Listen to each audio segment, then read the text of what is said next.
Alright everyone, before anyone starts panicking again, no, One Punch Man Season 3 is not going to be another quote-unquote PowerPoint show. It's not going to be another one frame man, one PNG man. Yes, I've seen the comments, I've seen people saying like, oh my goodness, this season is going to be shit, still frames here and there. Oh my goodness. And with a recent tweet by Kenichiro Aoki, people actually look at it and goes, wait, does this actually confirms it? Because at first glance, again, it sounds like that's exactly what's happening. But if you actually... In this video, we'll be reacting to One Punch Man as Season 3, Episode 1.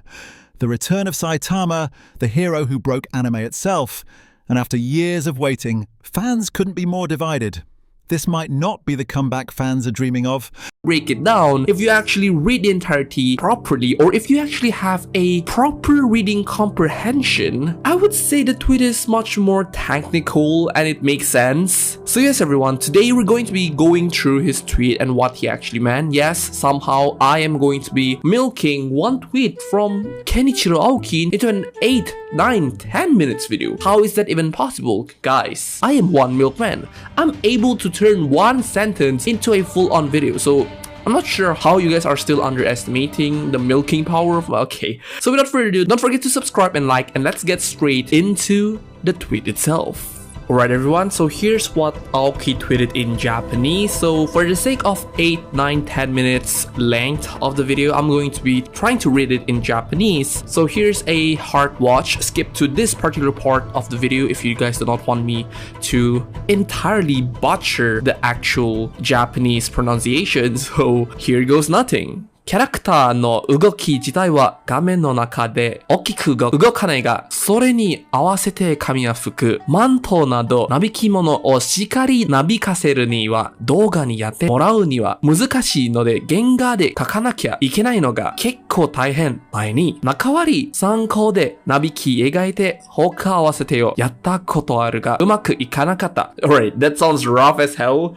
I need to work on my Japanese pronunciation, but here's the translation. The characters themselves don't move much on screen, but making their hair, clothes, capes, and other flowing elements sway realistically is tricky and to achieve with animation alone. It has to be done with hand-drawn keyframes, which is pretty tough. I tried drawing the flowing parts as in-between reference before, and matching the rest, it didn't work out well. So on paper, I would like to say that it looks like Aoki is saying, okay, minimal movement, hand-drawn, hard to animate.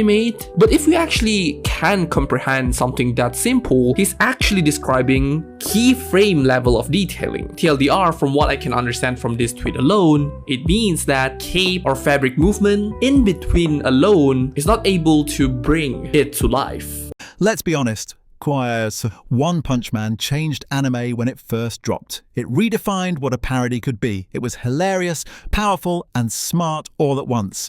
But that was back when the storytelling had soul, when every punch had purpose, when Saitama's boredom actually meant something. Or in other words, it won't produce a really good final product. Instead, you need to draw an actual keyframe to achieve that level of animation, or the expected animation quality, or how fluid it will look in the actual final product. So again, the message that Aoki is trying to convey is that in order to make something move naturally in sync, it is pretty hard to do it through in-between frame, and it has to be drawn in keyframes, which is pretty challenging. There's also another way to interpret this particular tweet, and that is Aoki might be describing a pose-to-pose workflow, meaning he first maps out the main pose by using the keyframes or genga of a scene, then connects them with in-between drawings, which is the doga, to make the motion flow naturally. But as what Aoki said, the tricky part is that when there's not much movement, like a character standing still but with wind blowing through their hair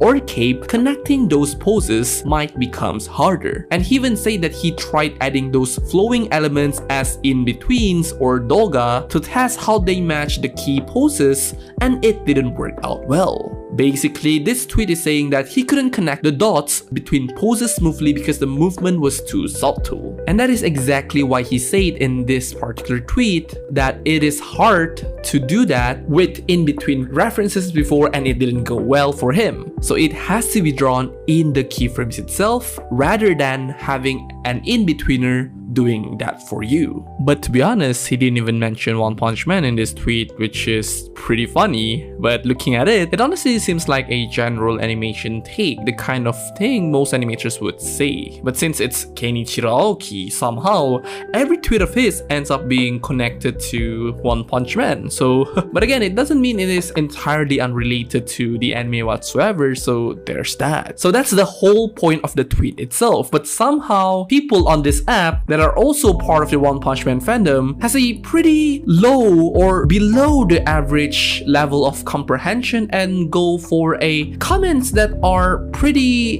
dumb, I would say. So here are some of them that I find really strange and really questionable, because it's not that hard to actually stop and read it for like a few minutes and actually process it, but somehow they just drop a comment like this. We got a comment from Robin saying, in short, One Punch Man having PowerPoint animation and no one can stop this. What the fuck? Hey, Mohammed Hesham is back for another hate tweet. So here we have Lemao 2 days until we see what he's exactly talking about. This guy thought he's going for the gotcha, look at this, even Aoki is saying that it's going to be still frame error. No, again, reading comprehension 0%. This guy says, yeah, it's over. I mean, like the fact that he has been doom posting about One Punch Man for like forever and his name literally got JC stuff is garbage. Well, you could say that he kind of dedicates his whole life hating on a building. So that is pretty funny. Like, how can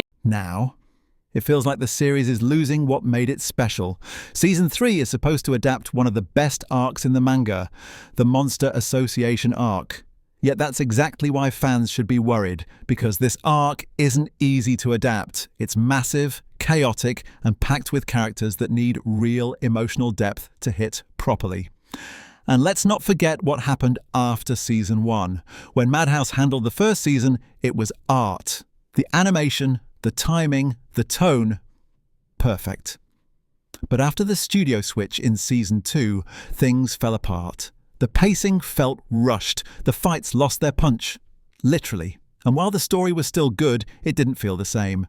And you do that? It's insane. Also, please remove the name Eren Yeager out of your name because he won't do this. And this Eren is able to think, unlike some certain person hating on a building, am I right? Okay, so just to make it clear, I'm not here trying to justify the way One Punch Man is being handled right now. I completely agree. One Punch Man as an IP deserves way better conditions than what it's getting right now, especially considering how big of a series it is and how much love it's gotten from fans all over the world. It shouldn't even feel like it's struggling behind the scene. But at the same time, I also don't want to pile on more pressure to the people who are already doing their best behind the scenes. Because as you guys know, while we're all online talking about animation quality or production issues, there are actual people staying up late, skipping meals, trying to make this fictional bald man look alive for us to enjoy.